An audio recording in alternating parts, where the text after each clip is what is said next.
What's up, guys? In today's video, I will be reacting to his story, and you guys should know this is the fastest growing channel in YouTube, and I am the slowest growing channel on YouTube. I'm still at 116 subscribers. It's okay, and guys, sorry for not posting in a long time. I had to do lots of things.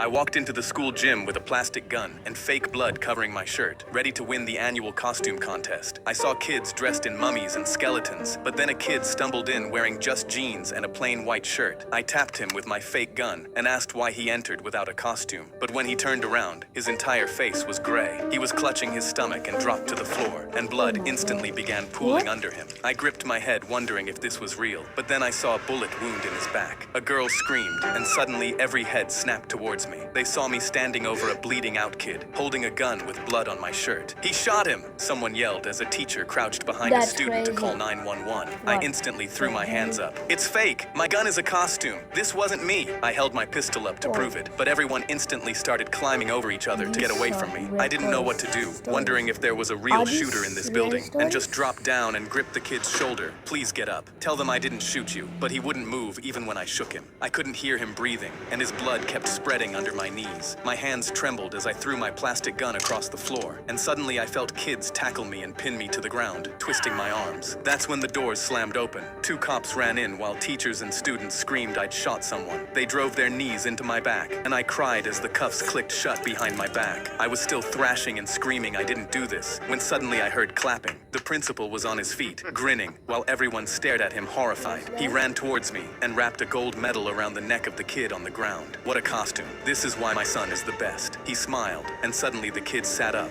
alive and well. My jaw dropped as he spat an empty bag of fake blood out of it.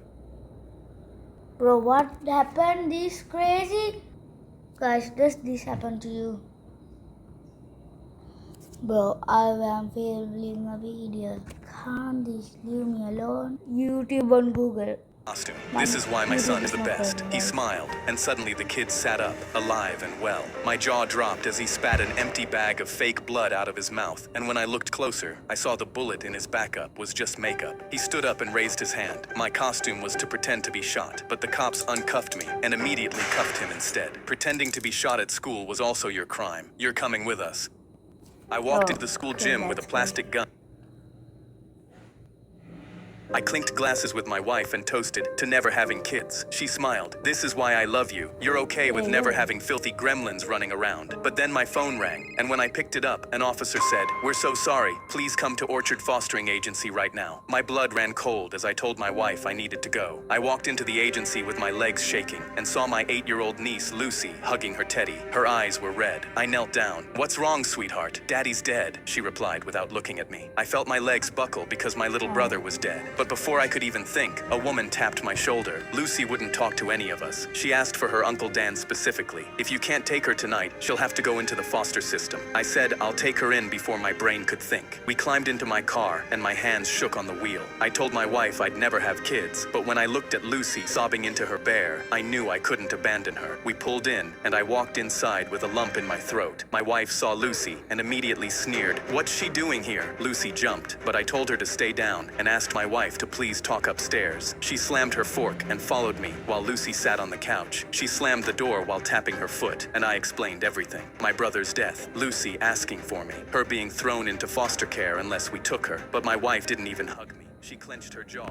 and her first words were immediately, "We promised we'd have no kids." She stormed out and stomped downstairs before I could react. I followed her, but she was already in Lucy's face. "We're not raising you. I'm sorry about your dad, but you're not staying. Now go pack your bags while I call the foster agency." My face dropped in horror because she'd already grabbed her phone, and Lucy actually stood up. She grabbed her bear and walked towards the door like she was going to leave, and that's when I called out, "No, Lucy's staying." My wife put her phone down and turned to me. "No, she should stop being selfish and putting this mess on us. us. It's not our fault she got unlucky with her dad, Lucy said quietly. It's okay, I'll just leave. But I shook my head and got in my wife's face. That's my brother you're talking about, and Lucy's staying. I stomped my foot, and my wife stepped back. Okay, then choose, me or that stupid girl. I looked at Lucy, then at my wife. Easiest decision I've ever made. You just showed me your true colors. Get out of my house. Her jaw dropped, and she threw a wine glass at me before storming out and slamming my door. Lucy was still crying as I dropped down.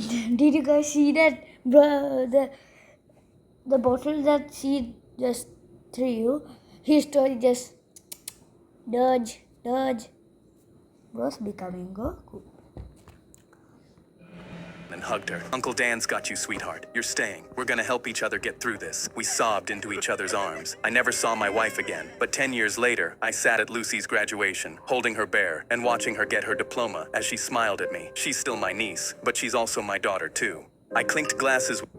So guys, I came back to YouTube and it's working now. I opened the trivia game during my flight and typed my name in as Aaron Baum because my dad was from Thailand and Baum was my surname. But when a flight attendant walked by and saw Baum on my screen, she immediately speed walked to the pilot. I thought nothing and kept answering chemistry questions. But then the pilot's voice came on. We're making an emergency landing. Nobody panic. I was confused until 2 crew members showed up to my seat. Please come with us. I stood and followed them, my heart pounding. In the cockpit, the co-pilot closed the curtains and calmly said, "We know you have a bomb on this plane." I immediately shook my head, but a flight attendant was already zip-tying my wrists so tight my fingers tingled. She pulled a tablet with the trivia game I'd been playing. "You put your username as Aaron Baum. We know you're making a discreet bomb threat." I almost laughed, explaining Aaron Baum was just my name, but the co-pilot was already calling Bomb Squad and FBI through his radio. "The best thing you can do right now is admit you're guilty. You're already getting 25 years minimum." Then a passenger pulled open our curtain. "I'm flying to my daughter's heart surgery. She could die and I might not be there to hold her hand. Do we really need to emergency land?" He was sweating, but the pilot held up his hand. "I'm sorry about your daughter, but this is more serious." A flight attendant escorted him to his seat without another word. We continued descending, and they kept asking if the bomb was on a timer and how I snuck it past security. I begged to show them my passport, but they never let me. When we made our emergency landing, 2 FBI officers rushed into the cockpit with a bomb squad holding my bag. They carefully unzipped it. "Where's the bomb?" They tossed all my things to the floor, and I again said, "I don't have one. Aaron Baum is my name." That's when the bomb squad member squinted. He opened my passport. Says here Aaron Baum is just his name. The whole crew went silent as they looked at my passport. Aaron Baum. The flight attendant turned to me. "We're sorry, Mr. Baum. We can offer you a $15 meal voucher for the misunderstanding."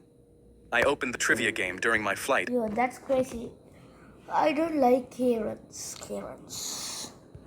I was reaching for a Sprite at the grocery store when I noticed a gap behind the fridge, big enough to crawl through. My mom was busy shopping up front, so I climbed in to explore. But when I popped out the other side, 2 big masked men froze and stared at me, and one was holding a gun. My heart started pounding, but then the shorter one crouched down. "Hey buddy, wanna play a game? Help us out and you can have all the chips and soda you want." This felt weird, but my mom never let me have snacks at home. So I nodded, yes, not knowing how crazy things would get. The tall one boosted me up to a small window above a locked door. "Here's the game. Crawl through, open the door, and grab the treasure inside, but be super quiet." So I wiggled through, but I knocked over a whole stack of boxes by accident. Crash! A worker called from the front. "Everything okay back there?" The men ducked, the gun pressed flat against the wall, but I just giggled and unlocked the door. Inside was a room full of money, and they said the cash was the treasure, so I stuffed it into a bag as fast as I could. I was having so much fun that I dropped a handful right as footsteps came toward the door, and they yanked me into the shadows until the footsteps walked away. But reaching for the last stack, my elbow bumped a little red button, and a silent light started flashing.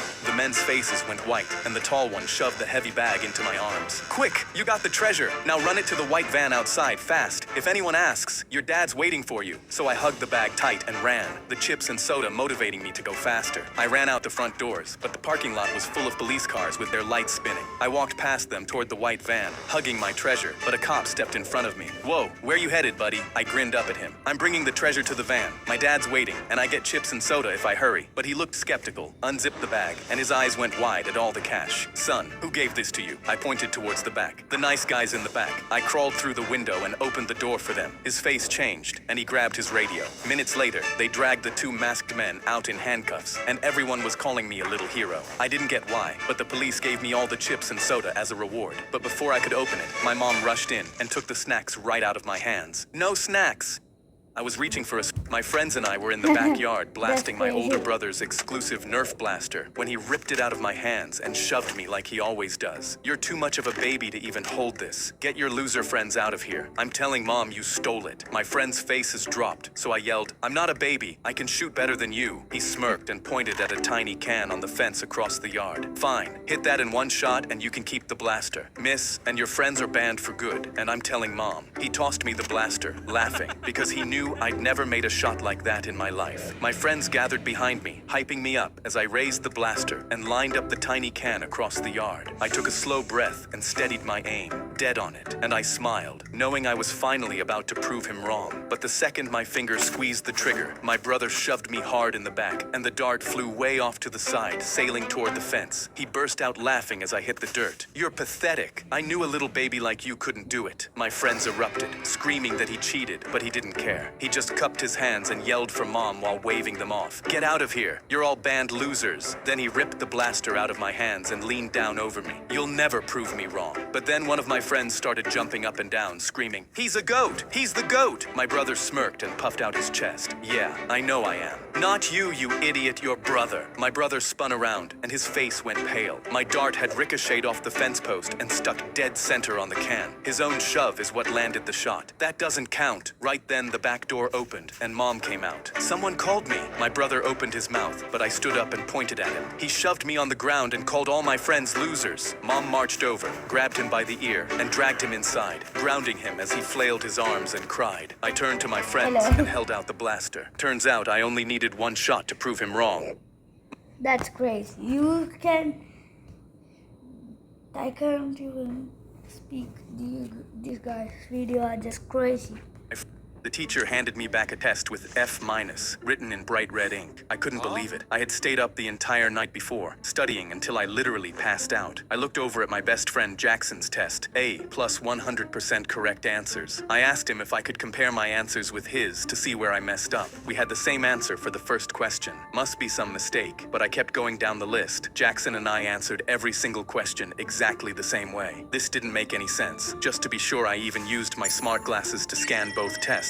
They were identical. I walked up to the teacher and asked for an answer. The math teacher, Mr. Maloney, sat behind his desk, already looking unhappy to see me. He looked down at the two papers in front of him, then looked up at me with an evil grin and poured his water bottle out onto the papers. The ink bled, and the papers started to fall apart. What? Why did you do that? Unfortunately for you, the grades have already been recorded, and now you have no proof. Now sit down. I'll speak to you after class. I took my seat and waited for class to end with no idea what just happened or what was going to happen. The bell rang and the rest of the class left, leaving just me and Mr. Maloney. Sir, what's going on here? He walked over and pounded his fist into my desk. I shot back in my chair. My glasses almost fell off of my face. I caught them before they hit the floor and shattered. He leaned in inches from my face. I'll tell you what's going on here, you little know-it-all. You're bringing the test score average up too high in this class. If the class scores low, I get more money in classroom funds. You're messing up my bag. He walked over to his desk. I adjusted my glasses as they slid down my nose. As I said, yes, you may have answered everything correctly, but the grades have been entered and you have no proof, so there's nothing you can do about it. See you tomorrow. I pulled my glasses off and thought of how to get revenge. The next day, I made sure I was the first one in the classroom. Mr. Maloney began giving his lesson at the smartboard. When someone knocked on the door, it was the principal. Mr. Maloney, I found this note directing me to come to your class during first period. What? I didn't leave you any note. Just then, the smartboard cut to a video of Mr. Maloney's rampage from yesterday. What is the meaning of this? I stood up and looked Mr. Maloney dead in the eye. You thought you could do whatever you wanted to me because you destroyed the proof. I guess you don't know smart glasses when you see them. I started recording as soon as I fell back in my chair, so you gave me all the proof I need. Mr. Maloney was fired and banned from teaching ever again. My A+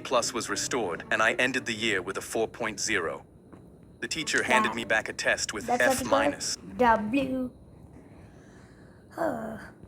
A police officer stormed over to me and my wife's car with his hand already on his holster. I rolled the window down, and he leaned in. You know why I pulled you over? You've got a child in this vehicle with no booster seat. I instantly whipped around and checked my own back seat. Officer, there's no child in this car. We don't even have children. My wife stayed quiet beside me, hands buried in her hoodie pocket. He pulled out his pad and clicked his pen. Are you sure about that? I laughed. Sir, I think I'd know if I had a kid. I turned to my wife for backup, but she was facing her window and her legs were shaking. and I knew she was nervous. His thumb popped the snap on his holster. "Sir, check the vehicle again." My hands came off the wheels slowly. I gently turned around, and I knew something extremely strange was going on. When I turned back, a pregnancy test was an inch from my nose. I looked closer and saw 2 pink lines. "Surprise!" My wife was laughing so hard she could barely speak. "You're gonna be a dad." The cop tore the page off his pad and passed it through my window. "Congratulations, Dad." The whole stop was a setup, because there really was a child in my car. It just hadn't been born yet. He tapped the roof twice and headed back to his cruiser. "Get that booster seat sorted. You've got about 7 months."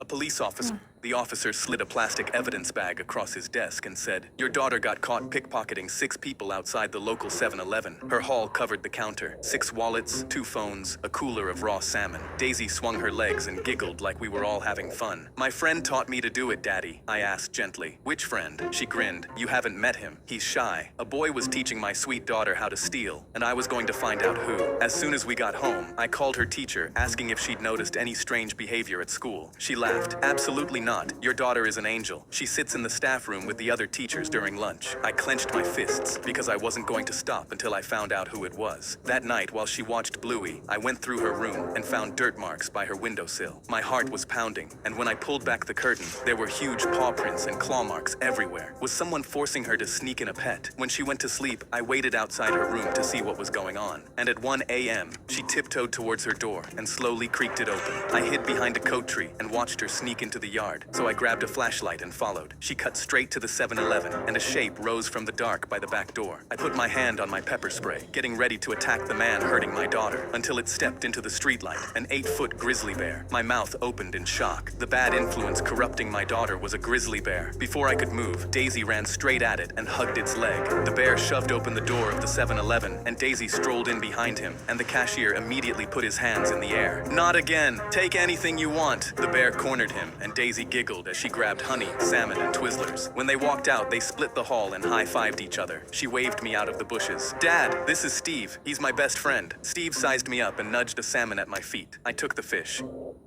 The officer slid a plastic evidence. That's crazy. So we have watched a lot of videos now. Let me see. So guys, this is the end of the video, and this guy is one of the best YouTubers I have ever watched. Make sure to subscribe to his story. He is the fastest growing channel in YouTube, I think, or her story now. His story got 50,000 subscribers in one day, right guys?